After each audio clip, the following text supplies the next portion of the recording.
Schelling, sistema del idealismo trascendental y las edades del mundo. Según Schelling, el hombre debe reunir la relación destruida entre la naturaleza y Dios, unir la tierra y el cielo. Jürgen Habermas. Friedrich Wilhelm Joseph Schelling, 1775 a 1854. Llevó al extremo la paradoja de pensar lo impensable, lo que escapa al pensamiento, el yo y su fuerza creadora, la naturaleza inconsciente que origina lo otro de sí mismo, el ser consciente, la identidad de consciente e inconsciente, experimentada con profundo placer en el arte, por su originalidad en el análisis de estas profundidades insondables.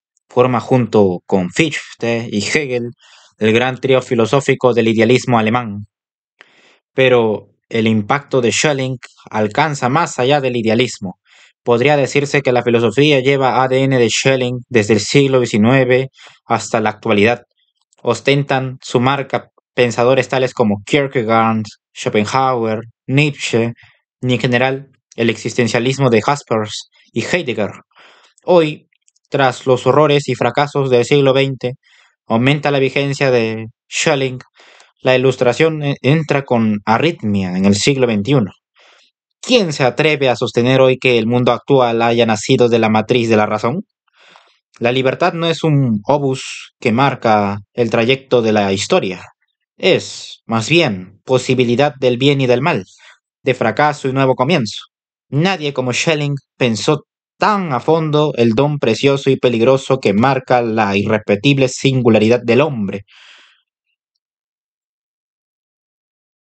La tendencia necesaria de toda ciencia natural es, por consiguiente, llegar de la naturaleza a lo inteligente. Esto y no otra cosa reside en el fundamento del esfuerzo de llevar los fenómenos naturales a una teoría. La suprema perfección de la ciencia natural sería la completa espiritualización de todas las leyes naturales como leyes del intuir y del pensar. Los fenómenos, lo material, tendrían que desaparecer completamente y quedar solo las leyes, lo formal. De ahí que cuanta más regularidad se produce en la naturaleza, tanto más desaparece el velo, los fenómenos mismos devienen espirituales y finalmente desaparecen completamente. Los fenómenos ópticos no son sino una geometría cuyas líneas son trazadas por la luz, la cual es ya de una dudosa materialidad. En los fenómenos del magnetismo desaparece ya todo rastro material, y de los fenómenos de la gravitación, que incluso los investigadores naturales creían poder comprender solo como una influencia inmediata espiritual. No queda sino su ley, cuya realización a gran escala es el mecanicismo de los movimientos celestes. La teoría completa de la naturaleza sería aquella por la cual la naturaleza entera se diluiría en una inteligencia. Sistema del idealismo trascendental. Estudio introductorio. Schelling, el pensador de la libertad. Nos cuenta el telescopio lo que sucede en el universo y en las galaxias lejanas. ¿Vería un telescopio instalado en Andrómeda las lágrimas de los hombres en la Tierra? Friedrich Wilhelm Joseph Schelling, lo mismo que sus dos compañeros de estudios, el dolorido Friedrich Hölderlin y el triunfante George Hegel, confiaban más en la endoscopía, en la mirada hacia adentro, que en el telescopio. ¿Qué se puede descubrir dentro que no vean las lentes de largo alcance? Estas no ven nada del alma, de la vida, del anhelo, del querer, de la libertad, del collado donde se dividen los torrentes del bien y del mal. ¿Y quién ve tales profundidades? Me imagino a un creyente preguntándose, ¿puedo verme a través de la mirada con que Dios me ve? Si la respuesta fuera afirmativa, no buscaría más lentes ni telescopios con que mirarse. Del mismo tipo es la mirada que Schelling atribuye a la intuición intelectual. A través de ella quiere acercarse a la libertad naciente, a la fuente que engendra el arroyo. Schelling no se queda a la saga en profundidad especulativa. Por su mediación nos llega el brillo que la idea adquirió en Platón, en Plotino y en Friedrich Schiller. así como la profundidad del pensamiento excavada por el idealismo alemán, o la fascinación de un Jacob Boehme, absorto en el abismo, escribe y siente con brío poético sobre las cuestiones del arte. Y por otro lado, tensa hasta el máximo la agudeza de la razón para penetrar en el acontecer divino que se desarrolla en los mundos de la religión, lo mismo que Hegel y la corriente ilustrada. Centra sus ardores intelectuales en la filosofía de la historia, pero no cae en la ingenuidad de ver sus riendas en manos de un monólogo de la razón consigo misma, pues su espíritu tiembla ante el abismo de la libertad, que capacita al hombre para el bien y para el mal. A partir de Schelling pueden abordarse dos tareas ur- urgentes: pensar nuestra acción histórica bajo la perspectiva de un mal indestructible, acercar de nuevo la filosofía a las cascadas religiosas, la pluralidad, la pluralidad de sus sistemas podría inducir a pensar en un fondo de inseguridad. Sin embargo, ¿se escandalizará alguien en la actualidad de que un ser tan abierto como el hombre se refleje en un amplio abanico de interpretaciones? Vida, de Leonberg ajena. Friedrich Wilhelm Joseph Schelling nació el 27 de enero de 1775 en la localidad alemana de Leonberg, cerca de Stuttgart, procedente de una familia de pastores protestantes. Fue educado en un ambiente pietista. Su padre, párroco de Leonberg, obtuvo en 1777 un puesto docente en el seminario mayor del convento de Bebenhausen, cerca de Tubinga. Y a los 8 años, Schelling aprendió griego y latín en la escuela de Bebenhausen. En 1785 ingresó en la escuela de latín en Nottingham, aunque pronto agotó las posibilidades de aprender que allí se le ofrecían. A la espera de la edad para entrar en un centro de estudios superiores, el padre se lo llevó al seminario de Bebenhausen y él mismo le enseñó hebreo y árabe, mientras que Johann Friedrich Rauschling le daba clases de griego. Schelling llegó a dominar además el francés, el inglés, el italiano y el español. En 1790, a los 15 años, Schelling ingresó en el Centro de Estudios Filosóficos y Teológicos Seminario Mayor de Tubinga, donde fue admitido excepcionalmente a pesar de no tener todavía la edad exigida. Coincidió allí con Hegel y Hölderlin, 5 años mayores que él. Los tres se distanciaron del cristianismo y esperaban un renacimiento del pensamiento en el que no se diera una oposición entre Dios y el mundo. Anhelaban un mundo penetrado por lo divino.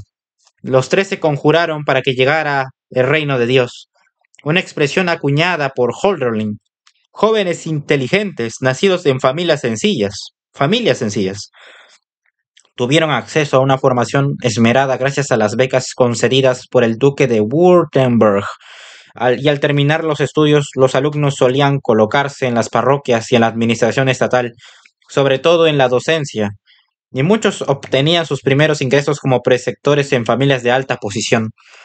Hasta 1793, el clima político de Württemberg estuvo marcado por la figura del duque Karl Eugen, que asumió el poder cuando tenía 16 años y emuló el boato de Versalles. Vivía encerrado en la vida palaciega y alejado de los problemas del pueblo, al que grabó con onerosos impuestos, al tiempo que favorecía las artes con tal de dar brillo a su corte, especialmente a su teatro cortesano, para el que contrataba a los mejores cantantes y actores de Europa. Entre otros, tuvo como invitado a Johann Wolfgang von Goethe en el Carnaval de Venecia. Se endeudó hasta tal punto que hubo de marcharse precipitadamente. El endeudamiento le llevó al extremo de vender soldados al rey de Francia y al de Inglaterra, que los utilizaron en sus colonias. Exigió impuestos anticonstitucionales y encarceló al jurista Jacob Moser, que había asumido la defensa de los estados provinciales frente a sus abusos recaudadores. Johann Albrecht Bengel, padre del pietismo suavo, hablaba en estos términos de los primeros años del gobierno de Karl Eugen. La lascivia crece sin límites, la prostitución ya no se tiene por pecado, la justicia y la misericordia están por los suelos. la violencia, los beneficios propios, la picardía y la falsedad lo penetran todo. Carl Eugen inculcaba en sus centros docentes la subordinación, la disciplina y la competencia, y asistía personalmente con su corte a la concesión de premios en la Academia Militar, de cuyo funcionamiento estaba minuciosamente enterado. El escritor Christian Friedrich Schubert convirtió su pluma en azote del duque, al que acusaba de ser por una parte un predicador de virtudes y por otra un mujeriego. Schubert, que había sido expulsado de Württemberg, fue inducido con falsas promesas a regresar al territorio del duque y en 1777, sin ningún proceso ni condena, fue encarcelado en la fortaleza del Alto Asperg, donde permaneció recluido durante 9 años. Por otro lado, una relación peculiar de amor y odio se desarrolló entre Karl Eugen y Schiller, que inicialmente se contaba entre los favoritos del duque, pero que se vio obligado a exiliarse cuando reivindicó la libertad de pluma frente a las exigencias de su señor territorial. Los acontecimientos de la Revolución Francesa exaltaron los ánimos de muchos estudiantes contra las autoridades tradicionales, contra la Iglesia y el duque, que quería educar a los futuros párrocos en un clima de respeto y obediencia a la tradición. Así, el citado seminario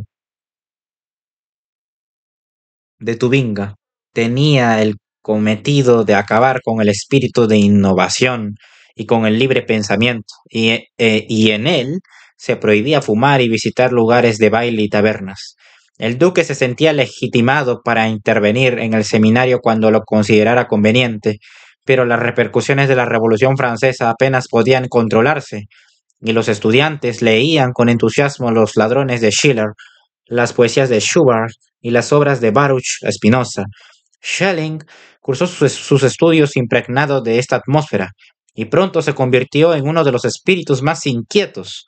Incluso participaba en las reuniones de un club político, pues uno de los estudiantes llamado Wetzel había fundado un círculo revolucionario junto con Schelling, Hölderlin, Hegel y otros.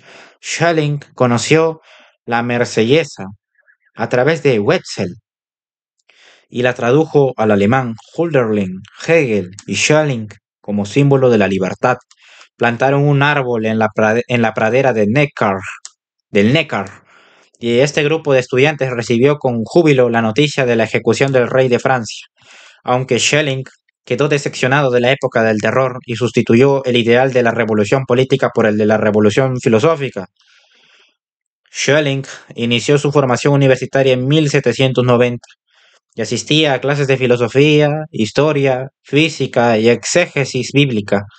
Se familiarizó con la obra de Immanuel Kant, al que los teólogos ortodoxos, por ejemplo, Gottlob Storr, intentaban dar un giro que lo hiciera compatible con las doctrinas teológicas tradicionales, mostrando en concreto que la destrucción de la metafísica dejaba libre el camino para una dogmática teológica. En su caso, Schelling se sirvió en 1791 del extracto de la Crítica de la razón pura de Kant, preparado por Gottlob Ernst Schulz. En septiembre de 1792 concluyó sus 2 años de estudios de filosofía con el examen de Magíster, maestro en filosofía, que consistía en defender algún escrito de un profesor o en redactar un trabajo propio. Schelling optó por la segunda opción, y bajo la dirección del orientalista Christian Friedrich Schnorrer presentó un trabajo de investigación sobre el origen del mal humano. Otros escritos suyos, como sobre la posibilidad de una filosofía sin apodos y sobre la concordia de la crítica de la razón pura con la crítica de la razón práctica, se han perdido. Seguidamente, Schelling inició los estudios de teología. En 1793 escribió sobre mitos, leyendas históricas y contenidos filosóficos de los primeros tiempos. Desde su punto de vista, los más antiguos documentos de todos los pueblos comienzan con una mitología que narra lo primigenio del mundo y de la estirpe respectiva, el origen del mundo y del hombre. Los mitos nos transmiten leyendas de un tiempo acerca del cual no disponemos de datos escritos. Las narraciones orales se repiten y así surgen otros relatos que no son idénticos a los anteriores. A su vez, Las narraciones van recubriéndose de un aura poética y se recuerdan en los días de fiesta, pero el periodo mítico termina con la invención de la escritura. Los mitos proceden del espíritu de la niñez y la facultad que más se desarrolla en ellos es la imaginación. Hay dos clases de mitos, los que se refieren a un contenido histórico y los que representan una verdad, los filosóficos. Todos los pueblos disponen de algún tipo de tradición, que constituye un suave lazo por el que un grupo humano se une en la fe, en la doctrina y en la actividad. Por su parte, la mitología es una filosofía que se somete a los antojos de la sensibilidad. La filosofía griega alberga auténticas explicaciones de la naturaleza y la virtud nacional de los pueblos se basa en la doctrina, la exhortación y el ejemplo de los padres. La virtud ha de estar santificada por una tradición antigua, y así si un legislador logra demostrar que los padres primitivos creían en una determinada doctrina, ha dado con un fundamento consistente para ella. En el escrito mencionado aparece ya un esbozo de filosofía de la historia. Según Schelling, la historia tiene un punto de partida y un punto final.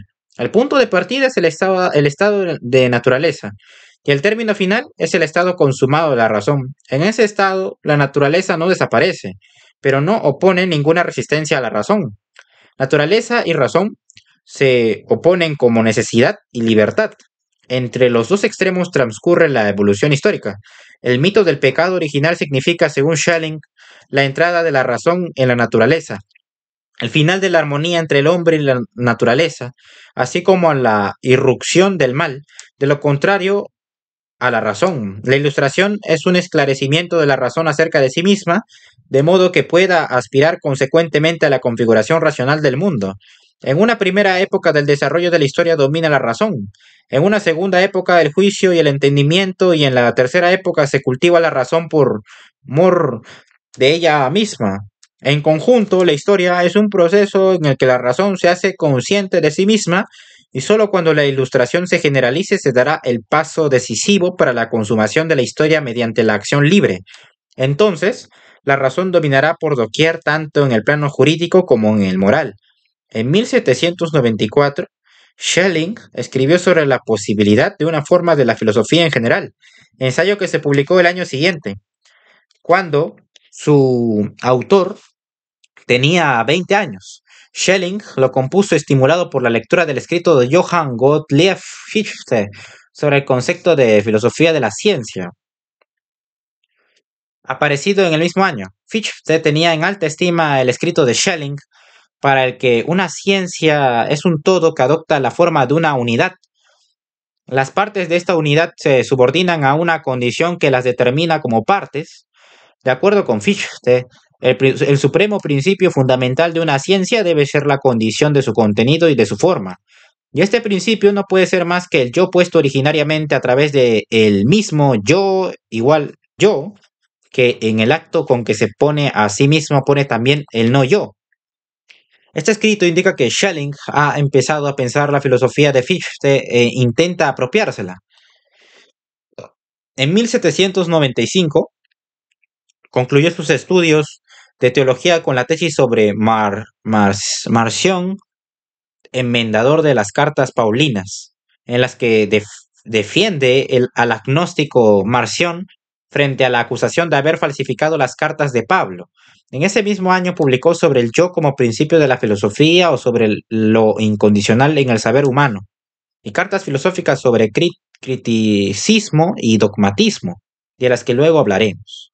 En 1795 a 1796 presentó a sus amigos Hölderlin y Hegel un programa a manera de manifiesto, que Franz Rosenzweig publicó en 1917 con el título El más antiguo programa del sistema del idealismo alemán. Aunque no está claro quién es el autor del escrito, este es muy coherente con la manera de pensar de Schelling. Encajan perfectamente en su obra frases como la primera idea es naturalmente la representación de sí mismo como de un ser absolutamente libre. Estoy ahora convencido de que el acto supremo de la razón, al abarcar todas las ideas, es un acto estético, y de que la verdad y la bondad se ven hermanadas solo en la belleza. La poesía recibe así una dignidad superior y será al fin lo que era en el comienzo. la maestra de la humanidad. Mientras no transformemos las ideas en ideas estéticas, es decir, en ideas mitológicas, carecerán de interés para el pueblo. En 1796, Schelling era preceptor del joven barón von Retzel de Darmstadt. Lo acompañó a la Universidad de Leipzig, donde él mismo aprovechó la oportunidad de ampliar sus conocimientos de matemáticas, ciencias naturales y medicina. Escribió los tratados para esclarecer el idealismo de la teoría de la ciencia. En 1796 a 1797. Y las ideas para una filosofía de la naturaleza, escrito que le granjeó el apodo, el apoyo, le granjeó el apoyo de Goethe. Y en 1798, a la edad de 23 años, recibió la oferta de un puesto de profesor extraordinario en Jena. Ese mismo año publicó Sobre el alma del mundo, una hipótesis de la física superior para ilustrar el organismo universal. En Jena, Schelling compartió la docencia con Fichte y entró en contacto con Schiller. Los hermanos Friedrich y August Wilhelm Schlegel, Novalis Ludwig Dirac y Friedrich Schauffele-Mancher, lo mismo que con el físico Karl Ritter, Hölderlin y el círculo romántico despertaron en Schelling el interés estético, y fue considerado como el filósofo del romanticismo por la importancia que concedía a la intuición, a la fantasía creadora, al instinto y a lo irracional, y por su insistencia en el universo como totalidad viviente. Compartía además el ideal romántico de elaborar una creación poética que albergase todo el universo. En el círculo de los de Schlegel conoció a Caroline, casada con August Wilhelm Schlegel. Pronto se enamoraron apasionadamente y este hecho perturbó la vida del círculo romántico. En 1799 escribió primer esbozo de un sistema de la filosofía de la naturaleza y en 1800 publicó el sistema del idealismo trascendental y los primeros números de la revista Zeitschrift für Spekulative Physik. En 1801 Hegel llegó a Jena y Schelling se acercó a él a la vez que se alejaba de Fichte. Apareció la exposición de mi sistema de la filosofía. En 1802 Schelling publicó Bruno o sobre el principio divino y natural de las cosas. Un diálogo y junto con Hegel editó la revista Kritische Journal der Philosophie. Recibió el título de doctor en medicina por la Universidad de Landshut, de Jena a Múnich y Berlín. El 26 de julio de 1803, después de abandonar el círculo romántico y de pasar a la Universidad de Würzburg, Schelling contrajo matrimonio en Murhart con Caroline Michaelis, separada de Schlegel. En 1804 el filósofo aceptó la oferta de un puesto de profesor titular en Würzburg y en esta ciudad escribió lecciones sobre el método del estudio académico. En 1806 Schelling se trasladó a Múnich, donde fue nombrado miembro de la Academia de las Ciencias. Permaneció en esta ciudad hasta 1841, con un paréntesis entre 1820 y 1827 para establecerse en Erlangen. Ese mismo año, 1806, rompió públicamente con Fichte mediante la publicación de Exposición de la verdadera relación de la filosofía de la naturaleza con una mejorada doctrina fichtiana. Schelling era por entonces la gran estrella de la filosofía. En 1807, la polémica de Hegel contra Schelling en el prólogo a la fenomenología del espíritu condujo al distanciamiento entre ambos. En Múnich entabló una relación muy fructífera con Franz Bafter, especializado en el estudio de Jacob Boehme, así como de Paracelso, Johann Albrecht Bengel, Friedrich Christoph Oeftinger, Johann Stauler y Nicolás de Cusa. En relación con Bafter, Schelling emprendió el camino de los románticos hacia lo oscuro, tenebroso, enigmático, nocturno e irracional. De pronto empezó a interesarle lo cristiano, con el tema de la naturaleza caída. en la que oran fuerzas terribles y a la vez la fuerza salvífica de Dios. En 1809 apareció el escrito Investigaciones filosóficas sobre la esencia de la libertad humana y los objetos con ella relacionados, compuesto en parte para justificarse la acusación de panteísmo que había formulado Schlegel. En 1809 su esposa Caroline murió repentinamente en Marlborough durante un viaje a casa de sus padres. En enero de 1810, Schelling se desplazó a Stuttgart, donde impartió lecciones particulares.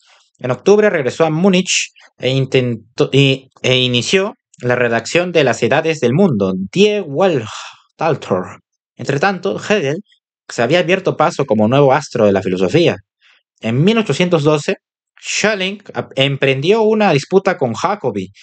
El 11 de junio de ese mismo año contrajo matrimonio con Pauline Gotter y el 5 de octubre murió su padre. El 17 de diciembre de 1813 nació su primer hijo, que recibió el nombre de Paul. El 8 de julio de 1818 murió su madre. En el otoño de 1820, Schelling enseñó en Erlangen las materias de Introducción a la Filosofía, Filosofía de la Mitología e Historia de la Filosofía Moderna. En 1827 recibió una invitación para enseñar en la Universidad de Múnich y se le asignó la tarea de conservador general de las colecciones científicas del Estado. A la vez, Schelling daba clases de historia de la filosofía moderna, filosofía de la mitología y filosofía de la revelación. En ese periodo desarrolló su distinción entre la filosofía negativa, puramente lógica, y la filosofía positiva, que se centra en el proceso histórico y en la que la mitología y la revelación adoptan una función fundamental. Como presidente de la Academia de las Ciencias, pronunció los discursos inaugurales 2 veces al año. También dio clases de filosofía al príncipe heredero, que posteriormente reinó con el nombre de Maximiliano II. En 1841, Schelling, llamado por Federico Guillermo V de Prusia, se trasladó a Berlín para luchar contra los dragones del panteísmo de Hegel. Frente a este y su escuela, Schelling desarrolló la filosofía religiosa, impartió lecciones de mitología y filosofía de la revelación, y entre sus oyentes estaban Søren Kierkegaard, Jacob Burckhardt, Friedrich Engels y Mikhail Bakunin. En 1842 pasó a ser miembro de la Academia Prusiana de las Ciencias. En 1843, Heinrich Eberhard Gottlob Paulus publicó una reproducción de las lecciones de Schelling con el título de La filosofía positiva de la revelación hecha pública finalmente, con la historia de su nacimiento, textos literales, juicio y rectificación de los descubrimientos de Schelling sobre filosofía, mitología y revelación del cristianismo dogmático en el semestre de invierno de 1841 a 1842 en Berlín. Schelling entabló un proceso contra Paulus, al que acusaba de haber publicado este texto sin su consentimiento, y lo perdió. En 1846 suspendió sus lecciones en la Universidad de Berlín por sentirse desprotegido contra el plagio. Pero el éxito de la filosofía de la mitología y de la revelación no fue muy duradero. Schelling comenzó en tono de profeta que anuncia una nueva era, pero sus intervenciones no resultaban tan logradas como él esperaba, y el auditorio empezó a disminuir. Las polémicas y las confusiones que se derivaron del sistema de que él no publicara su sistema contribuyeron también a que abandonara la enseñanza. A partir de ese momento solo compareció en público como conferenciante en la Academia Prusiana de las Ciencias, actividad que se prolongó hasta 1852. El verano de este año viajó a Bélgica y a Holanda, y luego trasladó de nuevo su residencia a Múnich y dedicó el resto de sus días a unificar en un sistema de los elementos aislados de su anterior horizonte filosófico. Pero el 20 de agosto de 1854, estando en Bad Ragaz, Suiza, para una cura en el balneario, la muerte vino a interrumpir su tarea. Tenía 79 años.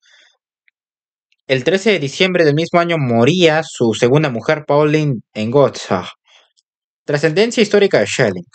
La obra de Schelling ha tenido una repercusión muy amplia. Por más que él no creara una escuela en sentido estricto, en Berlín, según hemos dicho, varias figuras destacadas asistieron a sus clases, y Maximiliano II hizo construir un monumento conmemorativo en Bad Ragaz lo que da testimonio de la admiración atributada a Schelling. Goethe se interesó vivamente por su filosofía de la naturaleza, especialmente por su unidad de naturaleza y espíritu. Y esta fue precisamente el tema que le dio entrada en el círculo romántico. Influyó en Butler, de quien antes había recibido impulsos, así como en el noruego Henrik Stephens, que al oír a Schelling concibió el plan de una historia natural de la Tierra. Lorentz Oken y Carl Friedrich Burdash intentaron unir el enfoque de Schelling con la investigación de las ciencias naturales. Christian Ørsted, descubridor del electromagnetismo, viajó por Alemania en 1801 y difundió en Dinamarca la filosofía de la naturaleza de Schelling. El pensador católico Joseph von Görres se adhirió en una primera época al panteísmo del sistema de la identidad, pero más tarde profesó el teísmo en su mística cristiana. Carl Christian Friedrich Krauss, discípulo de Schelling, en un sentido amplio difundió su filosofía de la naturaleza en España, en Bélgica y en Sudamérica. Las ideas estéticas de Schelling influyeron en Wilhelm Schlegel, que asumió especialmente la afirmación de que lo bello es lo infinito representado finitamente, así como en Friedrich August, Carl Wilhelm Ferdinand Surger y Martin Born Deutinger. En el campo de la poesía, Jean-Paul Friedrich Richter hizo suyo el concepto del inconsciente en Schelling. También el poeta danés Adam Oehlenschläger se adhirió a Schelling y al romanticismo alemán. Grundtvig se inspiró en él para sus narraciones de mitología nórdica. El romanticismo inglés de Taylor Coleridge y William Wordsworth se inspiró también en Schelling. Wordsworth tomó el concepto de naturaleza y Coleridge buscó una fusión de filosofía y teología.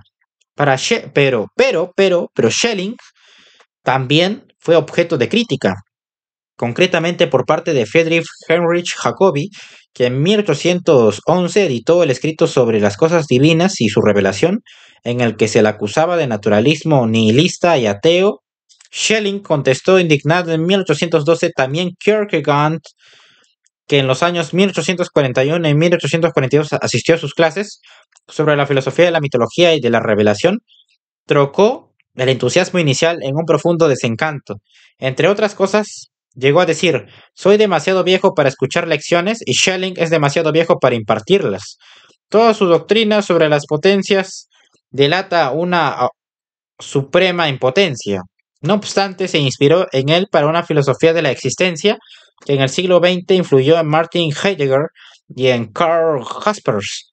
Heidegger, en su tratado de Schelling sobre la esencia de la libertad humana, 1809, se mostraba entusiasmado por Schelling por su radicación de la libertad humana en la libertad que viene del ser y sin duda el evento heideggeriano guardaba una relación escondida con la historia de la revelación en Schelling, y Jaspers se consideraba deudor de la filosofía de este.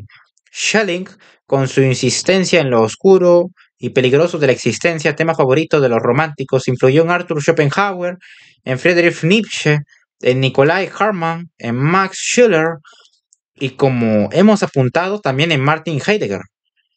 Schelling influyó además en la Escuela de Teología Católica de Tubinga, así como en la filosofía rusa de la religión, afanada por penetrar en la sabiduría de Dios y en su plan salvífico. Vladimir Soloviev, bajo el impulso de la filosofía de la mitología y de la revelación, desarrolló una filosofía de la unidad del todo, y Nikolai Alexandrovich Berdyaev pensó igualmente dentro del caos enmarcado por Schelling. En su obra Espíritu y Realidad, Bases de la Espiritualidad Humano-Divina, defiende que el espíritu no solo nace de Dios, sino también de la libertad y del abismo. De modo que así puede responder a Dios sin que su respuesta proceda de Dios. Según Berdyaev, la libertad existe sin causa y el mal hace acto de presencia en el mundo porque existe la libertad. Lo que sucede en el hombre es un acontecimiento en las profundidades de la vida de Dios. También Mikhail Alexandrovich Bakunin escuchó a Schelling en Múnich y en Berlín. Paul Tillich heredó asimismo pensamiento de Schelling cuya filosofía de la historia interpretó como filosofía de la religión, y resaltó igualmente la erradicación del existencialismo del siglo XX en Schelling. Y según Walter Kaspar, introdujo el futuro y la historia en la filosofía y la teología de la historia, que ya no radica en la esencia temporal de Dios, sino en el misterio de la voluntad salvífica. Se ha resaltado también que la filosofía de la naturaleza de Schelling es una de las fuentes del marxismo. Desde esta perspectiva, su filosofía natural se interpreta como una dialéctica de la naturaleza.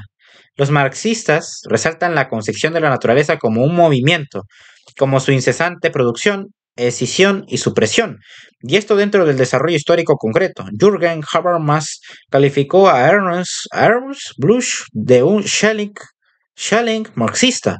Bloch asumió la afirmación de que en una pura ciencia de la razón no se puede hablar de una naturaleza realmente existente.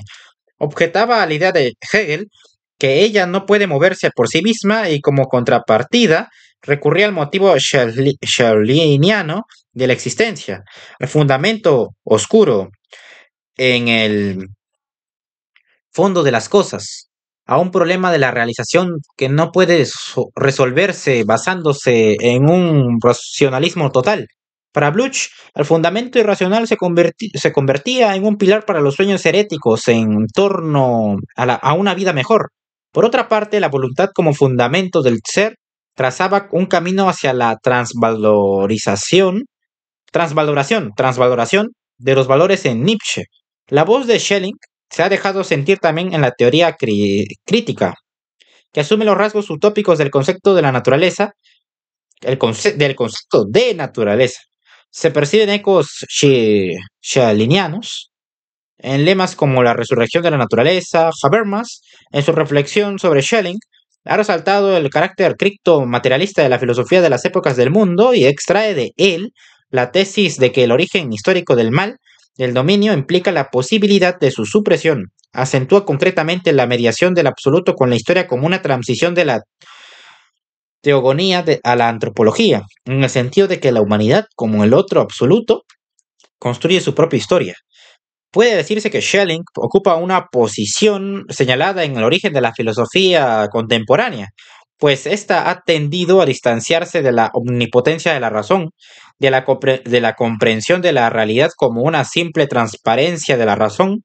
En esta línea fue pionero Schelling, que puso la voluntad, la libertad, con su capacidad para el bien y para el mal, y el abismo del infundamento y del fundamento como el gran horizonte del ser que precede a la comprensión racional. Pensamiento. La apropiación de Kant y Fichte.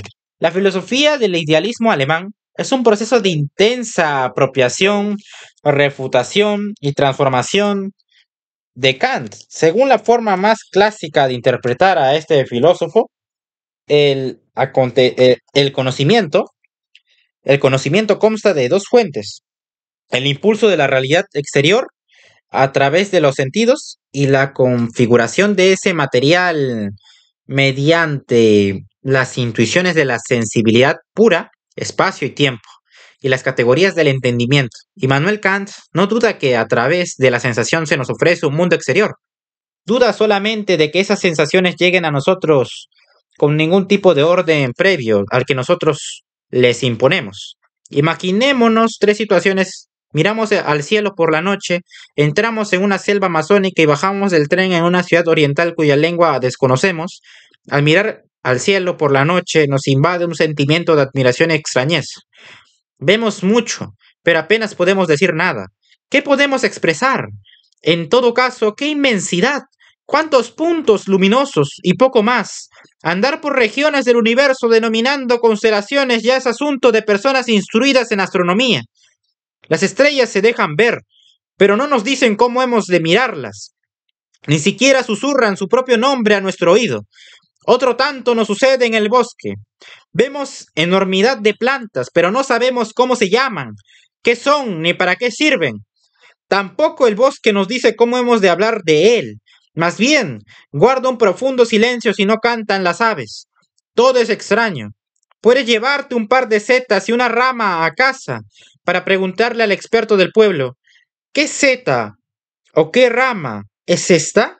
Él quizá te lo diga, aunque cuando fue por primera vez al bosque era tan ignorante como tú. Los arbustos no dicen su nombre, son tan enigmáticos como las estrellas. Y finalmente nos sucede una cosa muy parecida en una ciudad extraña cuando llegamos por primera vez. No entendemos nada. En todo caso, por analogía con nuestra ciudad de origen, deducimos que esto es un rótulo, que esos caminantes son hombres, o que aquella persona uniformada es un policía. Digamos que en cualquiera de las tres situaciones no conocemos nada cuando llegamos por primera vez allí. Es posible que algún tiempo después digamos, esta forma de planta la vi en el trópico, esta oveja es más pequeña que las lamas de la puna, o en Bombay vi un turbante parecido. Retenemos pequeños detalles, de ningún modo hacemos un registro exhaustivo de todo lo que vemos. Estos detalles pueden consistir en relaciones o en cualidades. Por ejemplo, los colores. En los tres casos tenemos que hacer un esfuerzo para retener algo. Ninguna tienda de regalos nos ofrece una síntesis del conocimiento de lo local. En general, para conocer o decir algo de las cosas que hemos visto, tenemos que esforzarnos durante largo tiempo, creando nombres para designarlas y estableciendo relaciones entre las cosas que hemos visto. Esto significa que el conocimiento se produce mediante una elaboración subjetiva nuestra.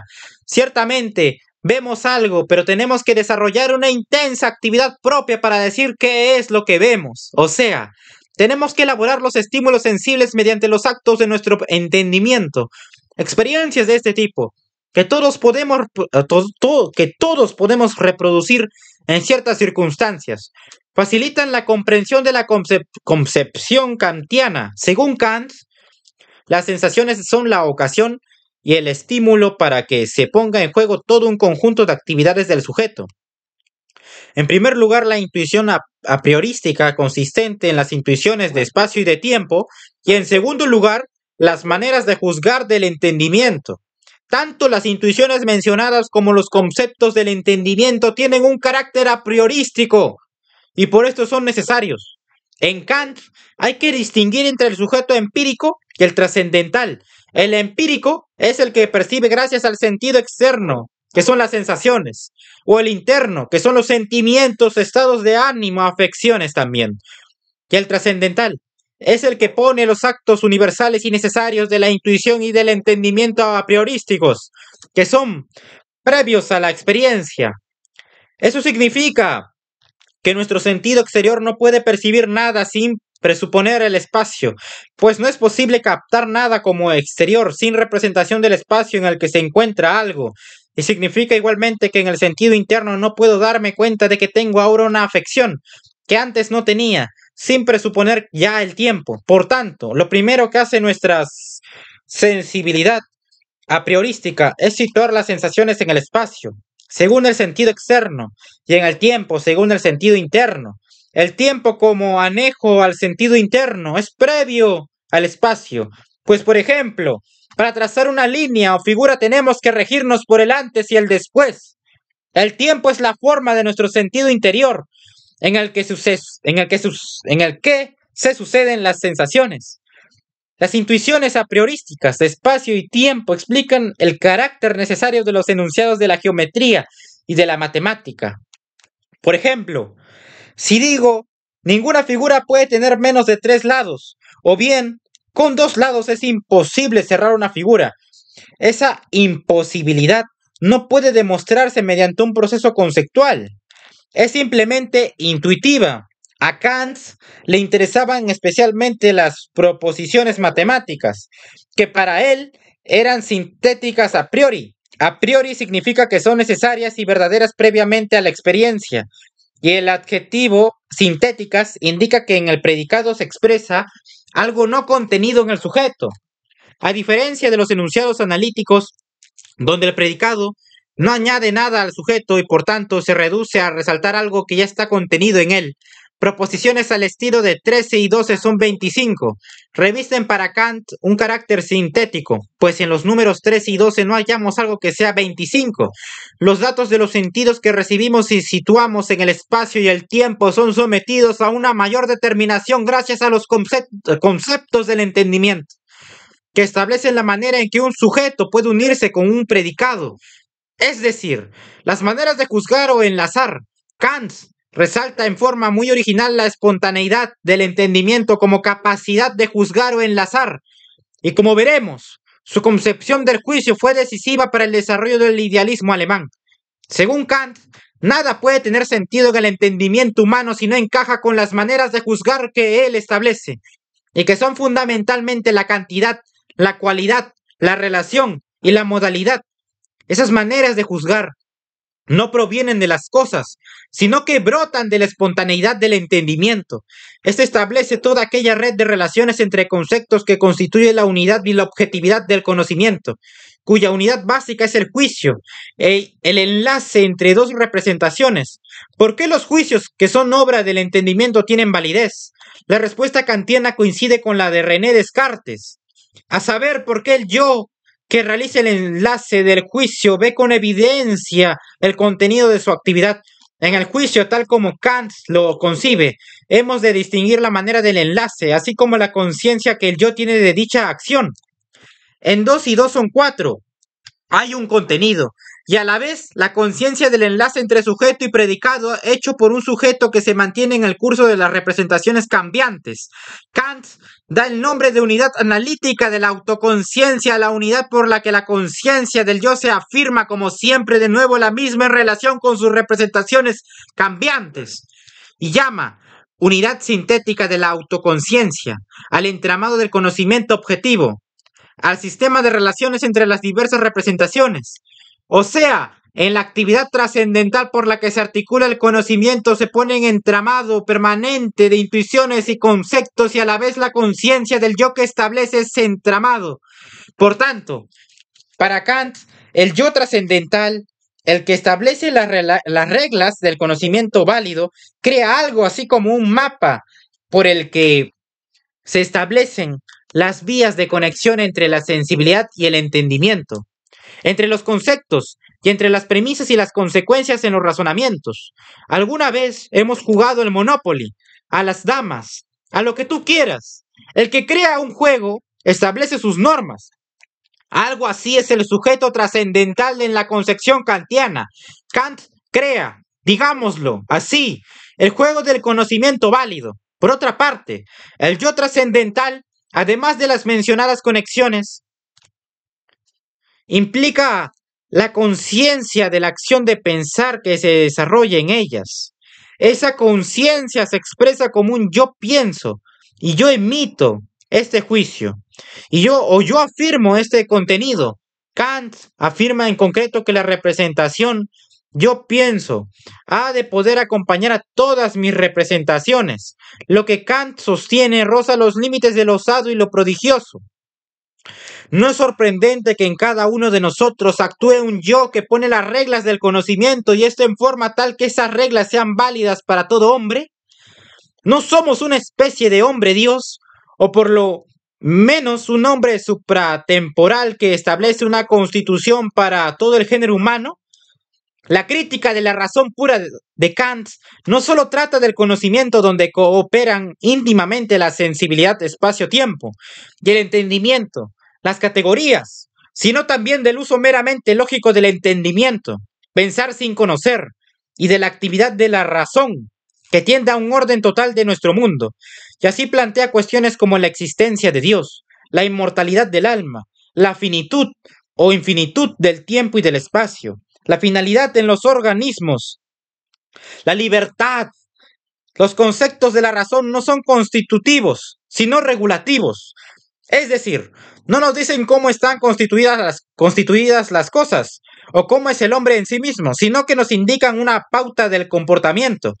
Compórtate con los hombres como si fueran libres. Investiga los organismos vivos como si hubieran en ellos una finalidad.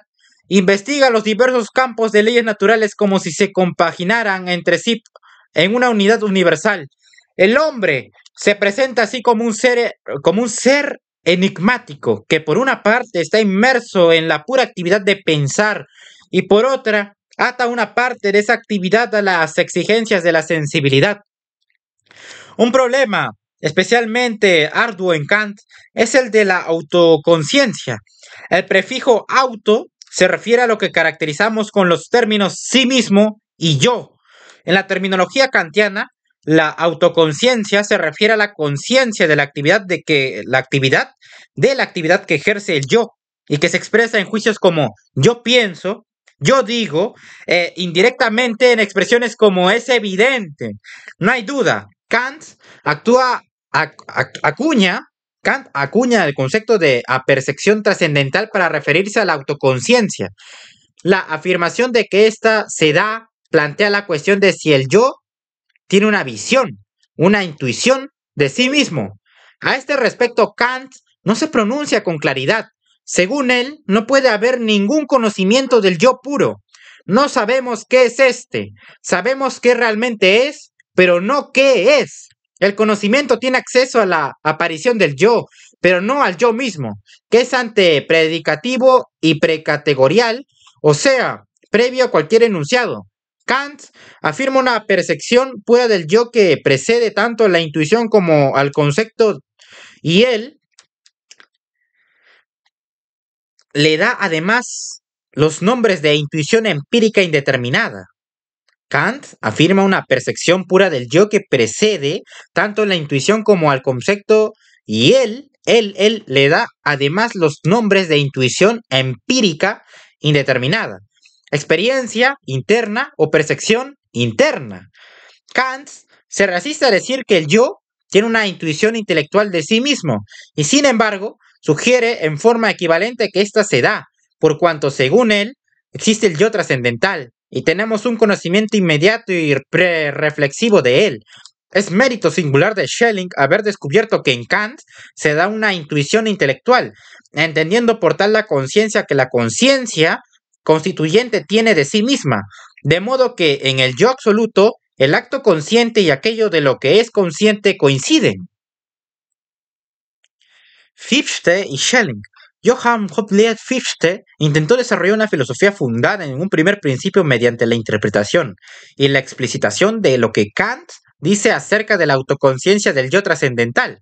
En 1794 apareció en Leipzig la primera edición de la base de toda la teoría de la ciencia como manual para sus oyentes. En esta obra Fichte presentaba la primera exposición sistemática de su filosofía.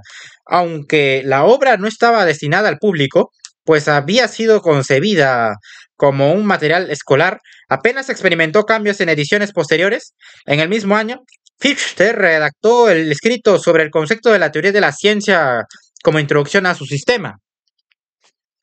Apenas hay en la historia de la filosofía otro tratado tan ambicioso como la teoría de la ciencia de Fichte, pues en esta obra el autor quiere dar razón tanto de la génesis del objeto como de nuestro saber acerca del objeto. Una meditación a fondo sobre Kant le permite alcanzar esta meta.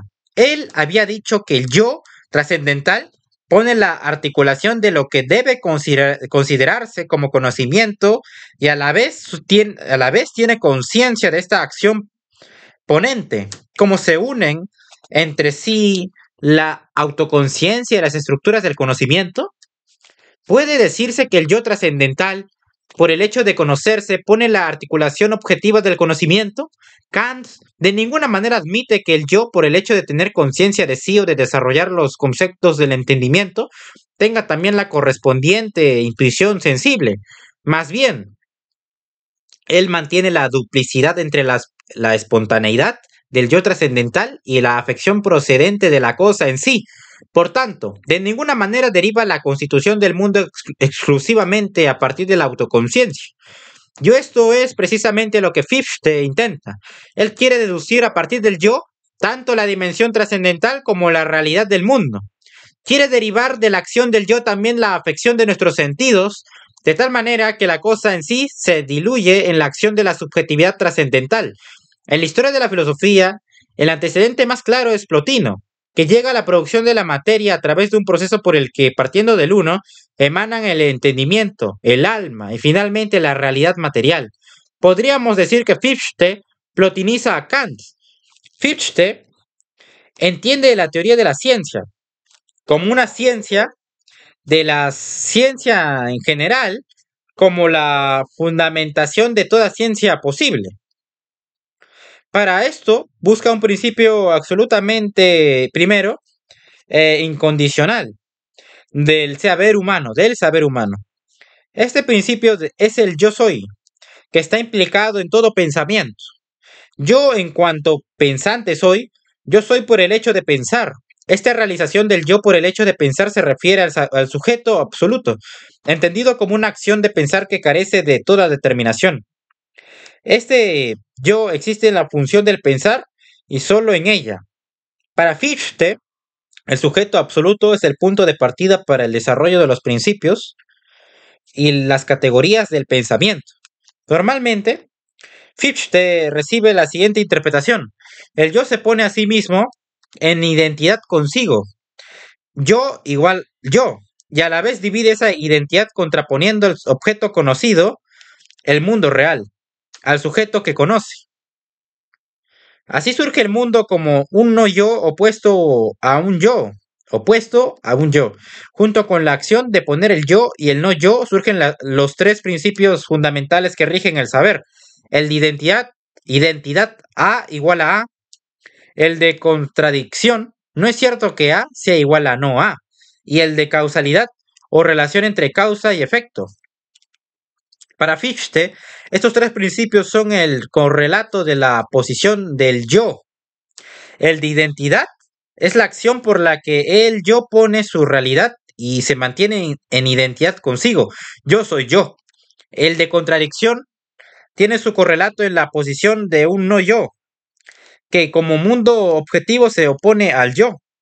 Y el de causalidad va inherente al hecho del que va, va inherente al hecho de que el yo y el no yo se limitan recíprocamente, formando a su vez una unidad. A partir de esos principios surgen las categorías, primordialmente las de realidad, negación y limitación. Obviamente, lo que resulta más difícil de comprender es cómo a partir del yo puede surgir la realidad del mundo, que resulta inexplicable si no se considera tan originaria como el yo. En este punto se introduce una diferencia temprana entre Fichte y Schelling, una diferencia cuyo alcance varía según las interpretaciones. ¿En qué consiste? En que Schelling tiende desde el principio a defender un yo absoluto en el que el objetivo y lo subjetivo coinciden. Sin embargo, esta diferencia entre ambos autores se hace confusa, porque Fichte afirma también una identidad sujeto-objeto, y lo hace en concreto al tratar de la autoconciencia. La conciencia por la que vemos un mundo y nos contraponemos a él es finita. Surge por el hecho de que a partir de lo que ve el yo como externo, vuelve a sí mismo y se da cuenta de que es él el que lo ve. Esa conciencia es reflexiva y finita, pues implica que un sujeto se contrapone a un objeto. Si yo me contrapongo al mundo, en consecuencia no soy el mundo, ni este es mi yo. La superación de Kant tendrá que venir por otro camino. Fichte se da cuenta de que no podemos decir que vemos un objeto si no vemos nuestro ver, de que no podemos saber algo sin un saber del saber, sin un sé que sé. O sea, para Fichte hay una mirada por la que vemos el objeto y por otra por la que vemos nuestro ver. Esta duplicidad no puede consistir en que miremos el acto de ver el objeto con un nuevo acto de ver, pues entendemos se daría una regresión sin fin bajo la siguiente modalidad. Veo el objeto, veo el acto de ver el objeto, veo con un nuevo acto de ver el objeto y así sucesivamente. De esa manera, el acto de ver quedaría sin explicar. Estaríamos siempre enfrentados en la contraposición entre la visión del objeto y nuestra visión de la visión. Fichte excluye ese camino en orden a la autoconciencia y afirma una conciencia inmediata donde lo subjetivo y lo objetivo están compenetrados. Incluso prefiere la expresión presencia en sí a la de conciencia. Para él hay una conciencia donde lo subjetivo y lo objetivo no pueden separarse. Y esa conciencia es la de nuestro propio pensamiento. La actividad interna va hacia afuera de sí y también hacia sí. Esa conciencia inmediata de la actividad que va hacia sí es la intuición del yo e incluso es el yo mismo. Sin embargo, Siempre se podrá seguir objetando se podrá seguir objetando que esa identidad entre sujeto y objeto que se da en la intuición del yo es meramente subjetiva, que deja fuera de sí el fundamento de lo real. Esta es la objeción que plantea, por ejemplo, Hegel. Y no hay duda de que el distanciamiento de Schelling frente a Fichte proviene de haber entendido el problema en este sentido. Por más que hay interpretaciones encaminadas a entender a Fichte en consonancia con la dirección que tomará Schelling.